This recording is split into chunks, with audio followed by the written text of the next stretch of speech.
Good afternoon, everyone. Thank you for being here. My name is Scott Goslin. I'm a major with the Maine State Police. Maine State Police called this press conference in conjunction with the Federal Bureau of Investigation to help bring attention to the disappearance of 14-year-old Stefanie Damron. Stefanie was last seen on September 23rd, leaving her home in New Sweden on foot and walking into the woods behind her home. Stefanie's family is very concerned for her safety, as are we. And to our knowledge, Stefanie does not have current access to electronic devices and has limited access to social media. We are looking for help from the public in order to maintain a vigilance for Stefanie and to report any tips or leads that might be helpful to our investigation. Stefanie is a white female, approximately 5 feet tall, 130 pounds, with shoulder-length brown hair, green eyes, as last reported wearing blue jeans, long-sleeve blue shirt with black Harley-Davidson hiking boots. A photograph of Stefanie is available for publication, and you can see a picture here. Since her disappearance, the Major Crimes Unit detectives in our Northern Field Division, along with the Boston Division of the FBI, have spent hundreds of hours investigating her disappearance, conducting countless interviews, and following up on leads. The Maine Warden Service have canvassed the woods searching for Stefanie, but at this time, there's been no credible information or sightings of Stefanie. The Maine State Police Major Crimes Unit North is collaborating with the Federal Bureau of Investigation with this missing person investigation. Anyone with information concerning Stefanie's whereabouts is urged to contact the Maine State Police at 1-800-924-2261 or 207-532-5400. And you may contact the FBI at 1-800-CALL-FBI. At this time, I'd like to introduce Special Agent in Charge, Kim Milka from the FBI, who will be making an announcement regarding a reward related to this case. Thank you, Major. Good afternoon. Thank you for coming and for helping us keep the public informed about our efforts to locate Stefanie. I'm Assistant Special Agent in Charge, Kimberly Milka with the FBI. Our hearts are with the family and friends of 14-year-old Stefanie Damron, who are patiently waiting for answers about her disappearance and are hoping for her safe return home. On September 27th, 2024, the FBI joined forces with our law enforcement partners to assist in the search. Today, we are renewing our call for the public's assistance, and we are here to announce that the FBI is offering a significant reward of up to $15,000 for information leading to her safe return or the arrest and prosecution of anyone involved in her disappearance. The FBI hopes this reward will incentivize anyone with information about Stefanie's whereabouts to come forward. Any detail, no matter how small, could be helpful.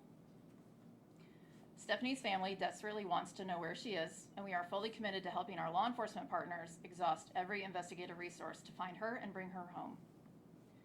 Immediately after she was reported missing, the FBI brought in our Child Abduction Rapid Deployment, or CARD team. The CARD team is a group of highly trained and experienced subject matter experts on cases involving missing children. Investigators have conducted dozens of interviews and followed up on leads in Maine, across the country, and even Canada. Despite extensive investigative efforts, including a neighborhood canvass and video search, along with an expansive grid search utilizing canines from Maine Warden Service and Maine State Police, Stefanie is still missing. We will continue to assist Maine State Police with on-the-ground investigative, technical, and analytical support.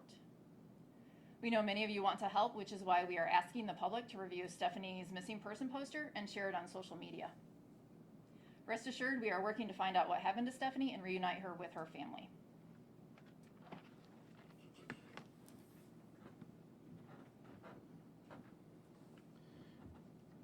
So we'd also like to take just a moment and thank the members of the public and the media for their continued attention to this case.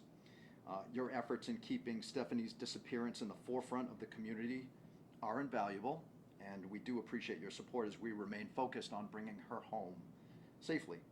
As you know, there are some investigative details and strategies that are unable to be shared at this time, but we will do our best to answer a few questions if you have them. Did she have a cell phone and leave it behind, or did she not have one at all? she did leave it behind. What does that tell you about this investigation? There were no devices taken with her at this time, and she did not have a cell phone.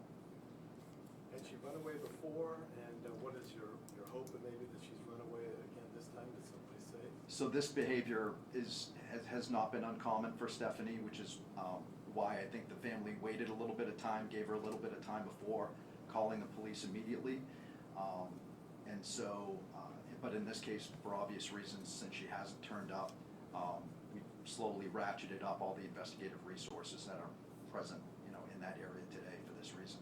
We've gotten some information about that there may be some concerns inside the household, no running water and things like that. There's other children in the household. Has DHHS been called in at all? Yes, thank you for that question. Of course, yeah. So in any of these cases, whenever we have a minor that's involved, that goes missing, or there could be an issue in the home, DHHS is always notified in those circumstances, and certainly in this case they were.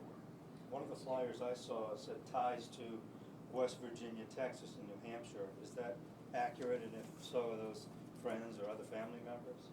Lieutenant, did you want to speak to those? So the tips that have come in for out of the area, so there's some for Canada and other states, they're tips from the public that maybe she had a social media friend at the time or an acquaintance. So we just try to follow up on any information for those outside states. Do you have any reason to believe that there was foul play? Because you said the card unit was involved, and then, or maybe that she's with somebody, or was there someone she might have been meeting? So at this point, everything is still on the table for us. From her simply being missing to run away to the worst situation, because we don't have any concrete leads or tips that have led us basically one direction or the other.